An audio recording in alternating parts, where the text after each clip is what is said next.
હવામાન વિભાગ દ્વારા આગામી 5 દિવસને લઈને આગાહી કરવામાં આવી છે, જેમાં 24 થી 27મી મે સુધી રાજ્યના કેટલાક વિસ્તારોમાં વરસાદને લઈને યેલો એલર્ટ આપવામાં આવ્યું છે। અરબી સમુદ્રમાં અત્યારે વોલમાર્ક લો પ્રેશર સક્રિય થવાથી આ સ્થિતિ સર્જાઈ છે।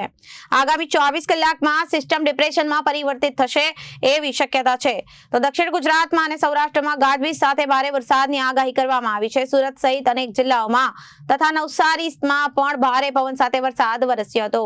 તાપી જિલ્લામાં 2 તાલુકામાં 16 મિલીમીટર વરસાદ વરસ્યો હતો અને વરસાદે ભારે તરાજી સર્જી છે। દક્ષિણ ગુજરાતના તમામ જિલ્લાઓમાં સામાન્ય કરતાં વધુ વરસાદ પડવાની સંભાવના છે, જો કે વાવાઝોડાનો ખતરો ટળ્યો એવું માની શકાય છે। સૌરાષ્ટ્રના દરિયાકાંઠાના વિસ્તારોમાં પણ હળવાથી મધ્યમ વરસાદની આગાહી છે।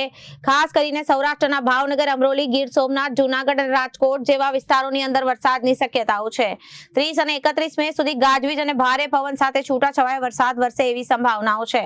હાલ પવન ઉત્તર પૂર્વ દિશા તરફ 50 થી 60 કિલોમીટર પ્રતિ કલાકની ઝડપે પવન ફૂંકાઈ રહ્યા છે। નવસારી શહેરમાં સામાન્ય વરસાદે પણ જનજીવન અસ્તવ્યસ્ત કરી નાખ્યું છે। શહેરના પૂર્વ અને પશ્ચિમ વિભાગને જોડતા 110 કરોડના રૂપિયાના ખર્ચે બનાવવામાં આવેલા ઓવરબ્રિજના છેડે પાણી ભરાઈ ગયા છે।